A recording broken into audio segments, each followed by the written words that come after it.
चलिए, सभी का हार्दिक स्वागत है आज के इस सेशन के अंदर। आज का ये जो मॉक टेस्ट रहने वाला है वो बहुत ही इंटरेस्टिंग रहने वाला है। इसके अंदर टोटल 15 क्वेश्चन है। 15 क्वेश्चन के अंदर लगभग 5 या 6 के बाद में जो क्वेश्चन है बहुत ही अच्छे और कॉन्सेप्चुअल लेवल के हैं। आपको लगेगा कि हाँ ये ऐसे हो रहा है, लेकिन आप वास्तविक स्थिति में देखेंगे तो लगेगा कि हाँ हमारे द्वारा सोचा गया क्या था, गलत था। कुछ तरीके भी सीखेंगे कि हाँ ऐसे सवालों को इस तरीके से जल्दी से किया जा सकता है। ठीक है, क्योंकि अभी बात चल रही है कि आपको जो टेस्ट है जो ऑनलाइन होता है उसको सेक्शन वाइज किया जाए। सेक्शन वाइज का मतलब सेक्शन वाइज तो पहले ही होता था, टाइम को सेक्शन वाइज किया जाए। जैसे मैथ के लिए 15 मिनट अलग से दिए जाए, जीके के लिए 20 मिनट अलग से दिए जाए, इस तरीके की बात चल रही है। तो वो जिस जैसे होगी वैसे बता देंगे। ठीक है, दिलीप प्रेस की फॉर्म आप सभी ने लगा दिया होगा, नहीं लगाया है तो फॉर्म लगा देना। ठीक है, बाकी तैयारी हम यहीं से कर रहे हैं। अगर आप ये रोजाना 15 क्वेश्चन लगाते हैं तो आपकी मैथ्स के अंदर बहुत अच्छे स्कोर से आप पास हो जाओगे और आप ये रखोगे कि हाँ ये जो पेपर हुआ है ना हमारा मैथ्स की वजह से अच्छा हुआ है। ठीक है, तो आज ये हमारा कौन सा टेस्ट है अभी? आज ये हमारा है 7वां दिन है। 7वें दिन के अंदर 7वां टेस्ट है हमारा। लगातार पिछले 6 दिनों से कंटिन्यूसली शाम को 8 बजे हम ये क्लासेस है वो आपके लिए लेकर आते हैं। 15 क्वेश्चन है, मात्र 20 मिनट या आधे घंटे के अंदर हम पूरा करने की कोशिश करते हैं। फिर भी मान लो किसी सवाल के अंदर कोई दिक्कत आती है तो सिंपली आप दिए गए नंबर पर व्हाट्सएप कर सकते हैं। इस क्लास की पीडीएफ है, जैसे ही ये क्लास खत्म होती है वैसे ही ये टेलीग्राम चैनल पर आपको पीडीएफ मिल जाती है। बाकी आप अन्य प्लेटफॉर्म से जुड़ सकते हैं। और ये जो हमारा मॉक टेस्ट रहने वाला है वो 1 दिसंबर 2023 जो शाम को शिफ्ट हुई थी उसका रहने वाला है। ठीक है, क्वेश्चन को देखते हैं किस तरीके से क्वेश्चन को अटेम्प्ट करना है, किस तरीके से क्वेश्चन को है वो पढ़ना है। ध्यान से देखिएगा, सवाल क्या लिखा है कि कोई धनराशि चक्रवृद्धि ब्याज पर 10 वर्ष में स्वयं की 2 गुनी हो जाती है।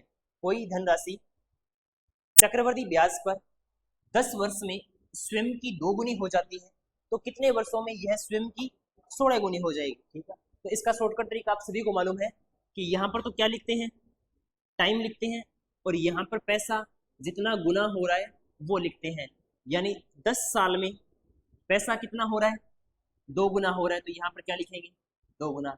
और हमें ये पूछा है कि कितने वर्षों के अंदर, कितने वर्षों के अंदर वह स्वयं की 16 गुना हो जाएगी, तो यहाँ पर लिखना है कितना, 16 गुना। और इस 16 को लिखते हैं इस 2 की पावर के रूप में, यानी 2 की पावर कितनी, 4, क्योंकि 2 की पावर कितनी होती है, 2 की पावर 4 कितनी होती है, 16। अगर दोनों में देखें तो समानता हमें यह रखनी है कि यहाँ पर बेस यदि 2 है यानी इसको 2 की पावर 1 माने, तो यहाँ पर भी हमें 2 की पावर के रूप में ही लिखना है। अगर यहाँ पर होता ना कि 10 साल में 4 गुना हो जाता है तो फिर हम यहाँ पर क्या करते, 4 की पावर 2 करते। ठीक है, आई थिंक मेरी बात समझ में आ गई होगी। अब इस पावर को किससे मल्टीप्लाई कराना है, इधर दिए गए टाइम से मल्टीप्लाई कराना है। 10 चौके 40, 10 चौके 40, ऑप्शन नंबर आपका ए सही हो जाएगा, 40। ठीक है, यानी 40 साल के बाद में वो आपका पैसा है वो कितने टाइम हो जाएगा, 16 गुना हो जाएगा। ठीक है, चलो लगे हाथों एक बात और सीख लेते हैं कि ऐसा तो तब करना है जब हमारे पास क्या हो, सिंपल इंटरेस्ट हो, सॉरी कंपाउंड इंटरेस्ट हो, चक्रवर्ती ब्याज हो। लेकिन यही यदि साधारण ब्याज हो तो साधारण ब्याज में क्या करते हैं कि मान लो 10 साल के अंदर पैसा आपका 2 गुना हो रहा है तो यहाँ पर क्या लिखते हैं, 1 गुना, एक कम करके लिखते हैं। पैसा यहाँ पर 16 गुना हो रहा है तो यहाँ पर क्या लिखते हैं, 15 गुना, और इस 15 को इधर मल्टीप्लाई कराते हैं 10 से। ठीक है, फिर सवाल को आगे सोल्व करते हैं। ठीक है, तो बताओ भाई, सवाल बिल्कुल ही आसान था। इस सवाल को करने में कॉपी पेन उठाने की आवश्यकता भी नहीं थी। अगर बिना कॉपी पेन उठाए करते तो कोई अतिशयोक्ति नहीं थी। ठीक है, आगे वाला क्वेश्चन देखेंगे। 57 और 75 के बीच में सभी अभाज्य संख्याओं का योग है वो क्या होगा। अभाज्य संख्या हमारे फिंगर पर होनी चाहिए भी। ठीक है, जैसे 2, 3, 5, 7, 11, 13, 19, ठीक है, 17, 23, 29, 31, 37, 41, 43, इस तरीके से। 57 और 75 के बीच में सभी अभाज्य संख्याएं, तो 57 और 75 के बाद में 59, 59 के बाद में 61, 61 के बाद में 67 और 71 और कितनी, 73। यही होती है क्या, यही होती है क्या भाई? यहाँ 67 नहीं होती, 61 नहीं होती, 71 नहीं होती। ठीक है, ये 67 नहीं होती है, तो आप इन सभी का क्या करेंगे, योग करेंगे। ठीक है, आप इन सभी का क्या करेंगे, योग करेंगे। सिंपली जब आप इनका योग करेंगे तो यदि हम इन 500 संख्याओं का सम करेंगे तो देखो अभी 9 और 1 10, 10 और 7 17, 17 और 4 21, 1 और 6 12 और 14 26, 26 और 6 26 6 32 और 33 331। कौन सा सही रहेगा? ऑप्शन नंबर डी सही रहेगा। प्राइम नंबर्स हैं वो हमारे फिंगर पे होने चाहिए 1 से लेकर के 100 तक। आपको मैं बता दूं कि 1 से लेकर के 100 तक, 1 से लेकर के 100 तक टोटल प्राइम नंबर कितने होते हैं? 24 नहीं होते, कितने होते हैं? 25। ठीक है, जिसमें 1 से लेकर के 50 तक टोटल कितने होते हैं? 1 से लेकर के 50 तक जो प्राइम नंबर होते हैं वो होते हैं 15, और 50 से लेकर के 100 तक जो प्राइम नंबर होते हैं वो कितने होते हैं? 10। ऐसे हमें याद रखने हैं। प्राइम नंबर आपको बोल दिया जाए ना, जैसे 71 वाली लाइन के प्राइम नंबर कितने हैं सर? 3 है, 71 73 79। ठीक है, इस तरीके से हमें याद होने चाहिए प्राइम नंबर। ठीक है, तो क्या लिखा है कि यदि ए की आय बी की आय से 70% क्या है? अधिक है, तो बी की आय ए की आय से कितने प्रतिशत कम है? अब ये क्वेश्चन करने वाला थोड़ा सा सावधानी से है। कैसे? ए की आय बी की आय से 70% अधिक है। 70% का मतलब 70/100 यानी कितना? 7/10। यानी यदि ए की आय कितनी है? 10। ठीक है, नहीं, बी की आय से यदि बी की आय कितनी है? 10, तो ए की आय कितनी अधिक है? 7 अधिक है। 7 अधिक है तो कितनी हो जाएंगी? 17 हो जाएंगी। ठीक है, 70% अधिक है, तो बी की आय ए की आय से कितने प्रतिशत कम है? तो बताओ भी, बी की आय ए की आय से कितनी कम है? 7 कम है। और ये किससे कम है? 17 से कम है। परसेंटेज निकालने के लिए गुणा में 100। मान लो किसी को 1/17 याद नहीं है, तो आप 700 में किसका भाग दोगे? 17 का भाग दोगे। 17 चौके 68, यानी 17 चौके 68। 2 बच गए, 2 और 20, 2 और 0 20 बन जाएंगे। 17 एकम 17 और 3 बच जाएंगे। 17 सही 41 सही 3/17%, 41 सही 3/17%। ऑप्शन नंबर 4 सही। ठीक है, बिल्कुल आसान था करना। 17 से 10 यानी कमी कितने की? 7 की। और ये कमी हो रही है वो किससे हो रही है? 17 से, तो 7/17। बिल्कुल आसान सा क्वेश्चन। आगे देखिए, अब ये क्या लिखा है अभी? 1.7, 2.4, 3/5, 4.34, 2.6 और 5 का औसत है वो क्या होगा? औसत निकालने का फॉर्मूला सभी को पता है क्या? कि राशियों का योग बटे राशियों की संख्या। राशियों का योग बटे राशियों की संख्या। राशियों का योग 1.7 है, जोड़ लोगे। 2.4 है, जोड़ लोगे। सर ये 3/5 कितना होता है? 3/5 यदि आपको याद हो तो 60% कितना होता है? 3/5। 60% का मतलब 60/100। 2 0 है तो कितना? 0.6। तो 3/5 कितना है? 0.6। 4.34, 2.6 और 5। इन सभी का हमें क्या निकालना है? औसत। औसत का फॉर्मूला राशियों का योग, इन सभी का योग करना है। और भाग कितने का देना है अभी? 3 और 3 6। 6 का भाग देंगे, 2.77 3 आ जाएगा। ठीक है, सिंपली जोड़ के भाग ही तो देना है, आराम से हो जाएगा। ठीक है, आगे वाला क्वेश्चन देखिए, क्वेश्चन नंबर 5। क्या लिखा है? यदि दो संख्याओं का लघुत्तम समापवर्त्य यानी एलसीएम है वो 1728 है, उनका महत्तम समापवर्त्य एचसीएफ है। यदि एक संख्या कितनी है? 64 है, तो दूसरी संख्या है वो क्या होगी? सॉरी। तो हमारे पास फॉर्मूला होता है जो हम कई वर्षों से याद करते आ रहे हैं। ठीक है, एलसीएम गुणा में एचसीएफ बराबर होता है पहली संख्या गुणा में दूसरी संख्या। पहली संख्या गुणा में दूसरी संख्या। पहली संख्या गुणा में दूसरी संख्या। एलसीएम कितना दे रखा है अभी? 1728। 1728 नंबर देखते ही हमें पता हो जाना चाहिए कि ये 1728 लिखा क्या है। 1728 किसकी क्यूब लिखी है? 12 की क्यूब। और उनका महत्तम समापवर्त्य कितना है? 4। तो उनका एचसीएफ है वो कितना है? 4। एक संख्या 64 है, तो दूसरी संख्या हम आसानी से ज्ञात कर सकते हैं। मैंने कहा था कि आपको पता होना चाहिए कि ये 1728 है वो क्या लिखा है? वो लिखा है 12 गुणा में 12 गुणा में 12 गुणा में 4 बराबर में 64 गुणा में दूसरी संख्या।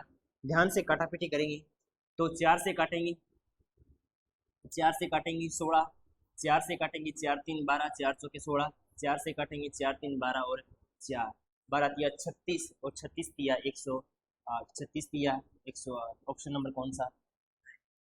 ठीक है। अगर आपको याद नहीं है तो फिर आप इसमें 16 का भाग देना होगा। 16 एकम 16, फिर 0 1 उतारा 0 2 8, 16 निमा 108, फिर काट रहा। ठीक है।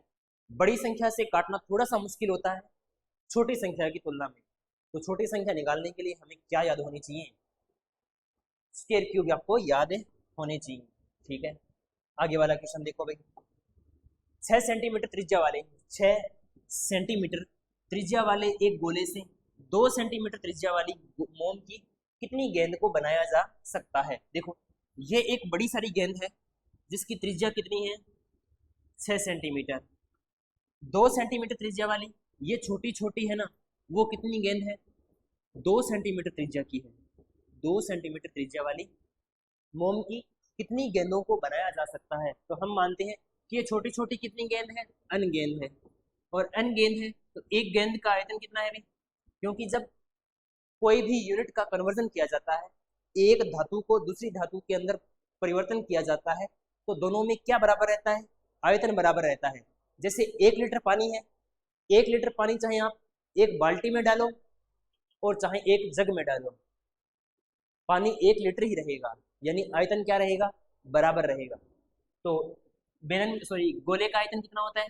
4/3 पाई आर क्यूब, और इधर बड़े गोले का आयतन है 4/3 पाई आर क्यूब। 4/3 पाई से 4/3 pi cancel out. R cube यानी बड़े गोले की त्रिज्या कितनी है? 6 गुणा में 6 गुणा में 6 बराबर n गुणा में 4/3 पाई आर क्यूब। पाई तो कट ही गया, आर क्यूब आर कितना है? 2 सेंटीमीटर। 2 गुणा में 2 गुणा में 2, तो 2 गुणा में 2 गुणा में काटेंगे सभी से, तो ये कितना बन जाएगा? 3 गुणा में 3 गुणा में 3, 3 तिया 9, 9 तिया 27। एन की वैल्यू कितनी आएगी? 27। यानी गोलियों की संख्या है वो कितनी आने वाली है? 27 गोलियों की संख्या है वो आपके सामने आने वाली है। ठीक है, बिल्कुल आसान सा क्वेश्चन था। वैसे डायरेक्ट ही पता चल रहा था। डायरेक्ट कैसे करते भाई? पता है 6 सेंटीमीटर त्रिज्या वाला एक गोला है, गोला 4/3 पाई पर डिपेंड ही नहीं करता क्योंकि वो कांस्टेंट राशि है। डिपेंड किस पर कर रहा है? रेडियस पर, और रेडियस इधर 2 सेंटीमीटर है, इधर 6 सेंटीमीटर है। तो यानी आर क्यूब अपॉन में क्या करते हैं हम? डायरेक्ट ही कर लेते। आर क्यूब अपॉन में आर क्यूब कितना है? 6 की क्यूब यानी 6 गुणा में 6 गुणा में 6, और इसको करते 2 गुणा में 2 गुणा में 2, काटते 3 दिन 27। ऑप्शन नंबर 3 हो जाता है। ठीक है, आगे वाला देखिए। एक चोर, अब कई सवाल है ना पढ़ने मात्र से ही हो जाते हैं, हमें ध्यान से पढ़ना होता है। कैसे? A thief stole a bike, एक चोर बाइक चोरी करके 70 किलोमीटर प्रति घंटा की चाल से बाइक से फरार हो गया। बाइक चोरी होने के 1 घंटे बाद एक पुलिसकर्मी मौके पर पहुंचा और चोर का पीछा करना शुरू कर दिया। यदि पुलिसकर्मी ने अपने वाहन को 84 किलोमीटर पर आवर की चाल से चलाया तो चोर को पकड़ने से पहले पुलिसकर्मी को कितने घंटे तक वाहन चलाना पड़ेगा? मान लो ये कौन है? चोर है। ठीक है, इसकी शक्ल भी कैसे बना दी? चोर जैसी बना दी। ये चोर है और ये चोर 70 किलोमीटर पर आवर की स्पीड से भाग रहा है। ठीक है, अब हमारी जाग किसको आई? पुलिस को। पुलिस कितने घंटे बाद? 1 घंटे बाद है वो जागी। 1 घंटे बाद जागी और दौड़ना कितने की स्पीड से स्टार्ट किया? 84 किलोमीटर प्रति घंटा, 84 kilometre per hour, 84 kilometre per hour. ध्यान से देखो, ये चोर है वो 70 किलोमीटर पर आवर की स्पीड से भागना स्टार्ट किया। पुलिस को 1 घंटे बाद में पता चला, तो 1 घंटे के अंदर चोर है वो कितनी डिस्टेंस कवर कर देगा? 1 घंटे के अंदर 70 ही कर रहा है, तो चोर के द्वारा 1 घंटे के अंदर डिस्टेंस कितनी कवर की जा रही है? 70 किलोमीटर है वो कवर की जा रही है। अब पुलिस इसको पकड़ेगी, तो पुलिस इसको पकड़ेगी तो वो किससे पकड़ेगी? रिलेटिव स्पीड से। और इसकी रिलेटिव स्पीड कितनी है? यदि ये 70 है, ये 84 है, तो 84 माइनस में कितना? 70, और 84 में से 70 घटाएंगे तो कितना आएगा? 14। यानी इसकी जो रिलेटिव स्पीड है वो कितनी रहने वाली है? 14 रहने वाली है। यानी टाइम जो लगेगा, टाइम का फॉर्मूला क्या होता है? Distance over speed. डिस्टेंस कितनी है? 70, और स्पीड कितनी है? 14। 70 में 14 का भाग देंगे, कितना आएगा? 5 आएगा। इसका मतलब क्या हो गया कि 5 घंटे बाद में है वो पुलिस उसको पकड़ लेगी। ठीक है, तो ये सवाल ऐसे भी हो जाता कि 84 70, पता ही था कि 1 घंटे के अंदर 70, दोनों की रिलेटिव स्पीड कितनी 14, 70 में 14 का भाग देंगे कितना 5। ठीक है, ये थोड़ा सा इजी मॉक टेस्ट है, लेकिन ये देखो क्योंकि इजी मॉक टेस्ट है तो हमें इसको फास्टली करना है। अब इसी सवाल को यदि आप कर रहे हो 4 मिनट में कर रहे हो तो वो कोई सवाल को करना थोड़ी है। 5वीं क्लास के बच्चे को दे दे वो भी कर लेगा, लेकिन 2 पेज भरेगा, 2 पेज भरने के बाद आराम से कर लेगा। हमें भी करना है लेकिन इसको फास्टली करना है। ध्यान से देखो, एक राशि जब 12.5% वार्षिक साधारण ब्याज पर निवेश की जाती है तो 2 वर्षों के बाद राशि 8,250 रुपए हो जाती है, तो साधारण ब्याज कितना होगा। साधारण ब्याज के अंदर रेट है ना वो लगातार चलती है। रेट लगातार कैसे चलती है, जैसे मान लो 1 साल की रेट कितनी है 7%, तो 2 साल की रेट कितनी हो जाएगी 14%, 3 साल की रेट कितनी हो जाएगी 21%। इस तरीके से है वो रेट है वो चलती है।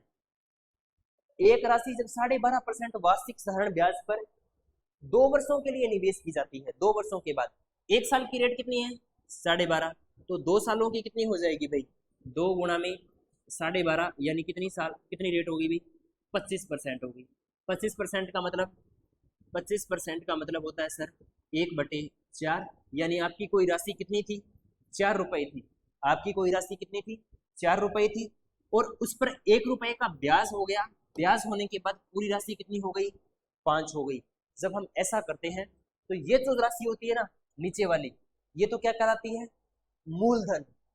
ये जो ऊपर वाली राशि होती है ना ये क्या कहलाती है ब्याज, और इन दोनों को जोड़ दिया तब ये क्या कहलाएगी मिश्रधन कहलाएगी। तो यहाँ पर देखो हमारी राशि कितने रुपए हो रही है 5 रुपए, लेकिन रियल में 5 रुपए नहीं हो रही, कितनी हो रही है 8,250 रुपए, यानी 5 नहीं हो रही, कितनी हो रही है 8,250 रुपए, यानी 5 यूनिट की वैल्यू कितनी है भाई 8,250 रुपए। तो यहाँ से 1 यूनिट की वैल्यू कितनी आएगी 5 एकम 5, और ये आ जाएगी 1650। कितनी आ जाएगी 1650। 1 यूनिट की वैल्यू कितनी 1650। हमें क्या पूछा है साधारण ब्याज पूछा है। साधारण ब्याज देखो, साधारण ब्याज कितना है 1 यूनिट है, 1 यूनिट की वैल्यू तो कितनी है 1650, तो ब्याज कितना हो जाएगा 1650 रुपये हो जाएगा। ठीक है, किसी को कोई दिक्कतें नहीं होनी चाहिए। ठीक है, बिल्कुल ही बेहद सिंपल सरल साधारण सा क्वेश्चन था ये। देखो क्या लिखा है, एक वस्तु का अंकित मूल्य 420 रुपये है। अंकित मूल्य का मतलब MRP, और MRP कितनी दे रखी है MRP, MRP कितने रुपए दे रखी है 420 रुपए। इसे 368 रुपए में बेचा जाता है। अच्छा, इसको बेचा जाता है यानी सेलिंग प्राइस दे रखा है कितना 368 रुपए। जब इसको 368 रुपए में बेचा जाता है तो इस पर 8% की क्या होती है हानि होती है। 8% की हानि होती है तो इसका मतलब इसको बेचा कितने में गया होगा 92% में। कितने में बेचा गया होगा मेरे भाई 92% में बेचा गया होगा। सर 92% में कितने को बेचा गया 368 रुपए को है वो बेचा गया होगा। ठीक है, 92% की वैल्यू 368 है, तो 1% की वैल्यू यहाँ से साफ साफ दिख रहा है 2 चौके 8, 9 चौके 36, यानी 1% की वैल्यू कितनी 40 रुपए। तो 100% यानी टोटल जो होगा 100% वो कितना हो जाएगा 400 रुपये हो जाएगा। कितना रुपए हो जाएगा 400 रुपये। इसका मतलब जो सीपी है हमारा सीपी है वो कितना है 400 रुपये है। कितना रुपया है 400 रुपये। हमसे क्या पूछा है, हमसे पूछा है श्रीमान कि क्रय मूल्य से कितने प्रतिशत अधिक मूल्य है वो अंकित किया गया है।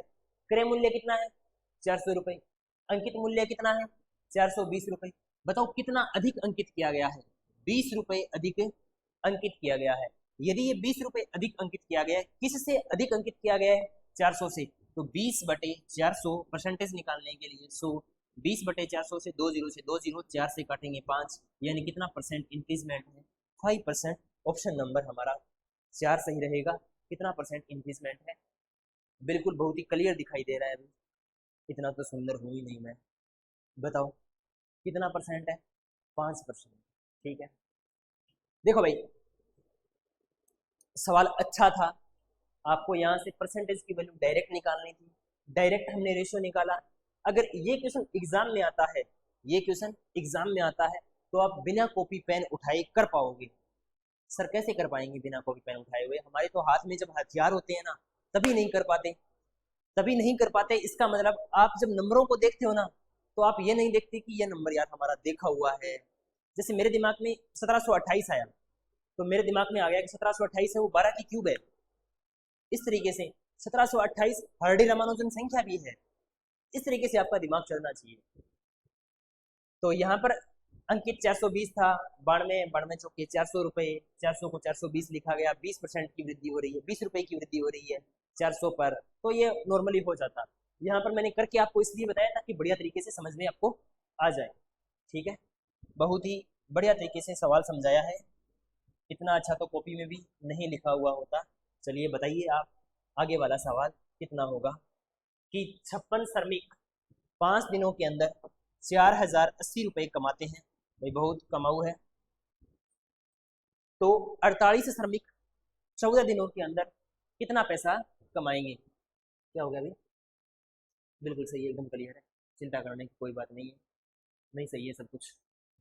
देखो ध्यान से, ये बोल रहा है कि देर आर 56 वर्कर्स और 4080 रुपए की अर्निंग करते हैं कितने दिनों के अंदर?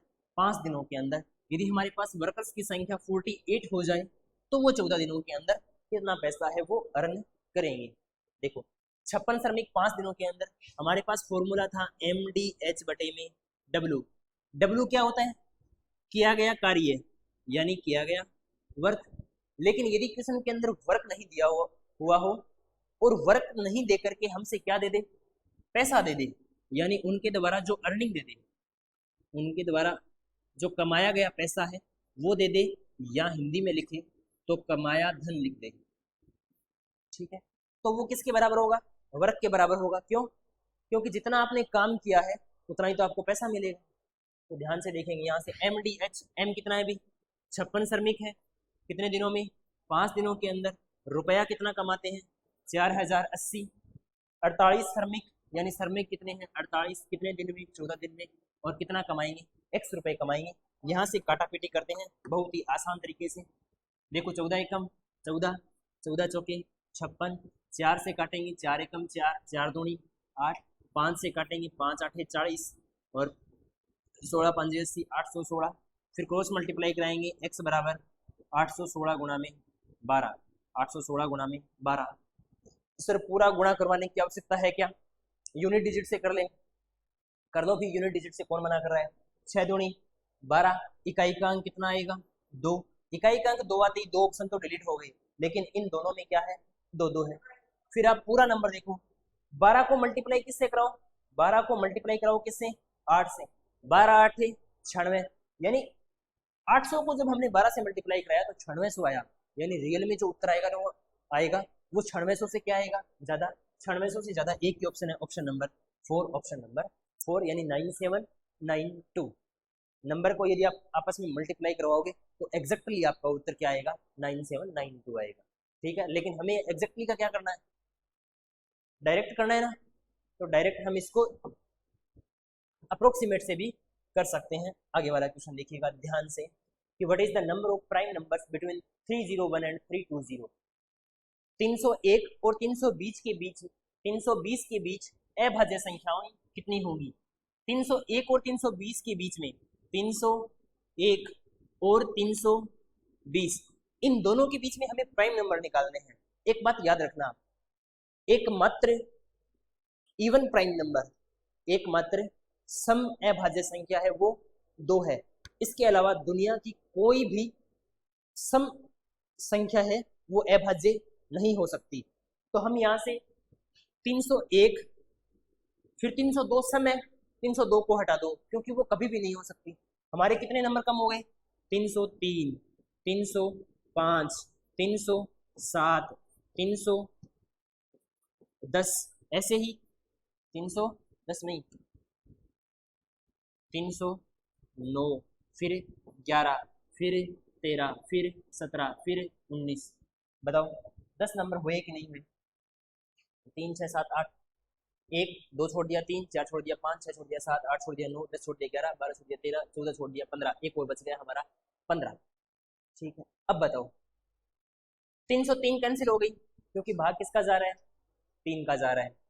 305 कैंसिल हो गई, 5 का भाग जा रहा है। 315 कैंसिल हो गई, 5 का भाग जा रहा है। ठीक है, ये नंबर कट हो गए। अब इनको चेक करना है, इनको चेक करेंगे तो हमारे पास 309, 309 को चेक नहीं करना, किसका भाग जा रहा है, 3 का भाग जा रहा है। और देखो 301 में 7 का भाग जा रहा है, 7 चौके 28, 7 ये 21। और देखो 319 है, 319 में 29 का भाग जा रहा है, 290, और 290 में 29 जोड़ेंगे 319, 319 नहीं हो सकती। बची कौन, बची कौन भाई, 307, 311, 313 और 317। कितनी संख्याएं हैं, 4 संख्याएं हैं। ऑप्शन नंबर आपका 4 सही रहेगा। ये तो है सबसे आसान तरीका प्राइम नंबर्स निकालने का। भाई इवन नंबर है वो तो ऑटोमेटिक रिमूव हो गई, तो उनको रिमूव कर दिया, बचा कितना। आगे देखिएगा क्वेश्चन नंबर 12, और क्वेश्चन नंबर 12 आपके सामने क्या लिखा है कि एक व्यापारी अपने माल को विक्रय मूल्य पर 12.5% की हानि पर बेचता है, तो उसका हानि प्रतिशत ज्ञात करो। ये मान लो आपके एग्जाम में क्वेश्चन आया तो आपकी 80% जनता है वो क्या करने वाली है, गलत करने वाली है। आप एकमात्र होंगे जो हमसे पढ़े हैं, वो इसको सही कर पाएंगे। ठीक है, ऐसी बात नहीं है, आप ध्यान से पढ़ना इस क्वेश्चन को। क्या लिखा है कि a trader sell his goods at a loss of 25%, 12.5% on the selling price। हानि हो रही है, और हानि कितने परसेंट की, 12.5% की। 12.5% कितना होता है सर, 12.5% हमें याद होना चाहिए कितना होता है, 1/8। अब जब हानि हो रही है, हानि हमेशा होती किस पर है, चाहे प्रॉफिट हो चाहे लॉस हो, लाभ हो चाहे हानि हो, हमेशा किस पर होता है, सीपी पर होता है। लेकिन पर्सन ने जोर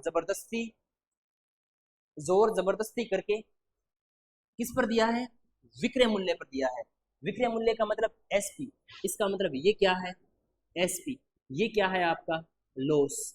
अब देखो ध्यान से, आपने कोई वस्तु 8 रुपए में बेची, 8 रुपए में बेची, और 1 रुपए का लॉस हो गया, तो आपने खरीदी कितने में थी, खरीदी कितने रुपए में थी, यानी इसका सीपी कितना आएगा, 9 रुपए आएगा।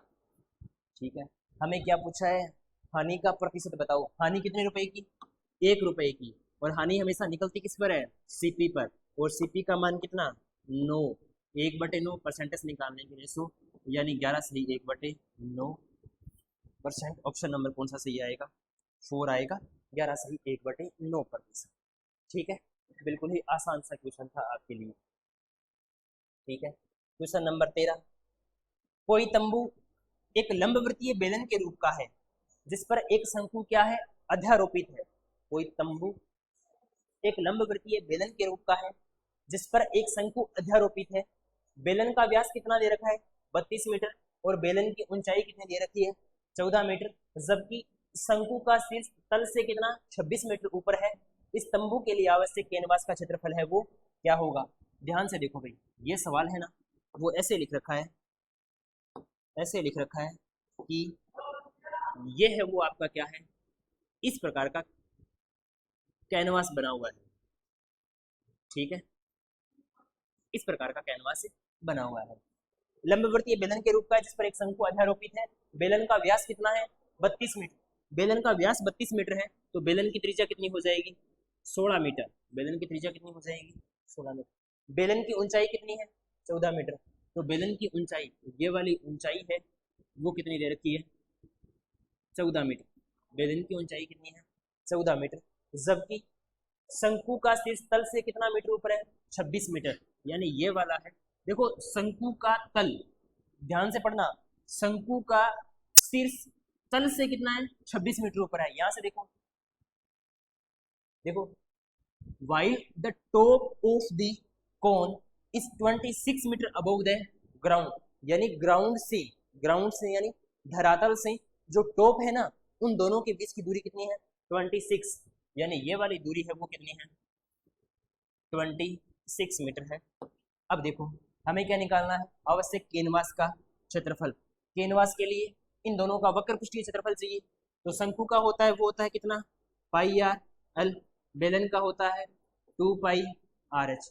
बेलन के लिए रेडियस है, हाइट है, हाइट कितनी दे रखी है अभी, 14 मीटर। ठीक है, और πr_l, पाई की वैल्यू है हमारे पास, रेडियस है 16 मीटर, लेकिन एल, ये वाली एल नहीं है हमारे पास। ये वाली एल कैसे निकालेंगे, ध्यान से देखो, यदि ये 16 मीटर है, ये पूरी 26 है, ये 14 है, तो ये कितनी हो जाएगी 12। और ट्रिपलेट मैंने आपको याद करवाई थी भी कि 3 4 5, इसको मैंने 4 से गुणा किया, 4 3 12, इसको 4 से गुणा किया, 4 चौके 16, इसको 4 से गुणा किया, 5 चौके 20, यानी यदि ये 12 है, ये 16 है, तो ये ऑटोमेटिक कितनी हो जाएगी 20। सर हमें ट्रिपलेट पता ही नहीं क्या होते हैं। ट्रिपलेट नहीं पता तो आपको पाइथागोरस थ्योरम तो मालूम है ना कि आधार स्क्वायर प्लस लंब स्क्वायर इज इक्वल टू कर्ण स्क्वायर, तो आप उससे निकाल सकते हैं 12 की स्क्वायर प्लस में 16 की स्क्वायर। तो यहाँ से देखो पाई आर कॉमन आ रहा है ना, पाई आर कॉमन ले लो, पाई की वैल्यू कितनी 3.14 गुणा में रेडियस, रेडियस कितनी है अभी 16, यहाँ पर कौन बचा एल, एल की वैल्यू कितनी है 20 प्लस पाई आर चला ही गया 2h, h की वैल्यू कितनी है 14, 14 दूनी कितना होता है अभी 28, 14 दूनी कितना होता है 28, 28 और 20 कितने हो गए अभी 48 गुणा में 16 गुणा में 3.14। पहले तो यूनिट डिजिट देखो, यूनिट डिजिट 2 का सेम आ रहा है, बाकी तो कोई दिक्कत नहीं है। हमारा भी 8 6 48, 8 चौके 32, 2 आ रहा है। लेकिन फिर देखो 16 तिया कितना होगा 48, लगभग मान लो आप 48, 48 को जब 48 से मल्टीप्लाई कराते हैं, 48 को जब 48 से मल्टीप्लाई कराते हैं तो 48 की स्क्वायर होती है 2304, 2304 ही होती है या 2364 होती है। अगर ये इतनी होती है 28 को 48 से गुणा कराएंगे तो 2300 के समथिंग है, और पॉइंट से और फालतू मल्टीप्लाई कराना है तो 2300 के समथिंग उत्तर होगा ना, 3000 तो नहीं जाएगा, 2300 के समथिंग कितना है 2411.5। ये तरीका है सवाल को करने का, ठीक है। ये मैंने समझाया आपको, बहुत ही रंगोली मांडने करके समझ में तो आया ही होगा, ठीक है।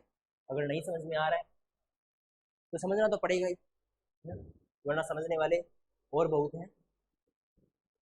देखो आगे वाला सवाल क्या लिखा है कि यदि चीनी की कीमत में 30% की कमी हो जाती है, 30% की कमी हो जाती है तो एक गृहस्थ को चीनी की खपत में कितने प्रतिशत की वृद्धि करनी चाहिए।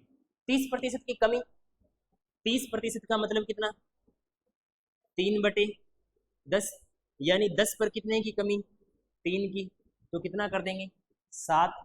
अब ये बोल रहा है कितना बढ़ाया जाए, कितना बढ़ाया जाए 3, किससे बढ़ाया जाए 7 से, परसेंटेज निकालने के लिए। सो 3/7, 1/7 कितना होता है, 1/7 कितना होता है 14.14 सही, 2/7, 3 से मल्टीप्लाई कराना है तो 14 तिया 42, 3 से मल्टीप्लाई कराएंगे 42 सही 6/7, 42 सही 6/7। ये कब होगा जब हमें फ्रैक्शन की वैल्यू याद होगी, ठीक है। वरना आपको क्या करना पड़ेगा 300 और 300 में कितने का भाग देना पड़ेगा 7 का भाग देना पड़ेगा, 7 चौके 28, 7 दूनी 14 और 6/7, ठीक है। ज्यादा टाइम इसमें भी नहीं लगा, लेकिन हमें क्या थोड़े से याद हो तो अच्छा लगता है। अरे वाह मास्टर ने ऐसे बता दिया 3/7 14/7, ठीक है। आगे वाला सवाल देखिए, दो मित्र हैं राम और श्याम, उनकी आयु का अनुपात कितना है 5:3। यदि राम श्याम से कितना वर्ष बड़ा है 12 वर्ष बड़ा है, तो श्याम की आयु है वो कितनी होगी। बिल्कुल आसान सा सवाल है। ये है राम, ये कौन है भाई राम, और ये कौन है श्याम, इनकी एज कितनी दे रखी है 5:3। ये कितना ज़्यादा है 2 यूनिट ज़्यादा है, लेकिन पर्सन के अकॉर्डिंग कितना ज़्यादा है 12। 1 यूनिट की वैल्यू कितनी 6। हमें पूछा है श्याम की आयु, श्याम की आयु 3 यूनिट है, 6 3 18, ऑप्शन नंबर 1 से, ठीक। बताओ कोई दिक्कत थोड़ी है। ये थे हमारे कितने 15 क्वेश्चन, 15 क्वेश्चन के अंदर, और ये आपका आ गया। Thank you thank you thank you, ठीक है। ये थे आज के हमारे कितने क्वेश्चन 15 क्वेश्चन थे, ठीक है। 15 क्वेश्चन थे। 15 क्वेश्चन जब हमने किए हैं तो आप ये देखना कि 15 में से हमारे कितने सही हो रहे हैं, और जितने सही हो रहे हैं ना वो उन सभी के जवाब आपको किसमें बताने हैं कमेंट बॉक्स में बताना है कि सर हमारे 15 में से 12 सही हो रहे हैं, 15 में से 11 सही हो रही हैं, 15 में से 15 सही हो रहे हैं। अगर किसी के 15 में से 15 सही हो रही हैं आज की मॉक टेस्ट के अंदर तो वो बहुत अच्छा स्कोर है। आज आज के जो टारगेट था ना हमारा, वो जिसका 14 या 15, 14 हो रहे हैं वो भी अच्छी दौड़ के अंदर है, 15 हो रहे हैं वो भी अच्छी दौड़ के अंदर है। बाकी को थोड़ा सोचना पड़ेगा भी, क्योंकि आज का मॉक टेस्ट है वो बहुत ही आसान था, ठीक है। कोई चक्रवर्ती ब्याज का क्वेश्चन नहीं था, कोई साधारण ब्याज का क्वेश्चन नहीं था, कोई एलिगेशन का वैलिगेशन का वगैरह नहीं है, ठीक है। एक बात और बताऊं भी आपको मैं, जब आप मॉक टेस्ट लगा रहे हैं ना, मॉक टेस्ट लगा रहे हैं, तब आप ये देखो कि हमने जो क्लास के अंदर सीखा था वो काम आ रहा है क्या। जैसे कई टीचर शॉर्ट ट्रिक बताते हैं कि 22 को 25 से गुणा करना है तो पहले 5 को 2 से कराओ, फिर 3 से कराओ, फिर से फलाना दिखड़ा रहो। ठीक है, वो हम जब मॉक टेस्ट कर रहे हैं तब काम में आ रहा है कि नहीं आ रहा है। हमने जो शॉर्ट ट्रिक सीखी है, जो सवाल हमने किए हैं, जो कॉन्सेप्ट हमने सीखे हैं, जो ट्रिक हमने सीखी है सवालों को निकालने की, वो हमारे काम आ रही है कि नहीं आ रहे हैं। ठीक है, अगर मॉक टेस्ट के अंदर हमारे काम आ रही है तो बहुत अच्छी बात है, अगर नहीं आ रही तो फिर हमें थोड़ा सा उस चीज़ों को छोड़ करके आगे की ओर बढ़ना चाहिए। ठीक है, जब हम ऑनलाइन मॉक टेस्ट कर रहे हैं तो इसका यही मतलब होता है। ठीक है, तो आई थिंक आपको मेरी बातें समझ में आ गई होंगी भी। ठीक है, और इसके अलावा इसमें क्या है भी, बाकी मिलते हैं नेक्स्ट क्लास के अंदर। अभी अगर आपको कोई डाउट आता है या कोई ऑफलाइन बेसिस है वो आपका ज्वाइन करना चाहता है तो सिंपली आप दिए गए नंबरों पर कॉल कर सकते हैं।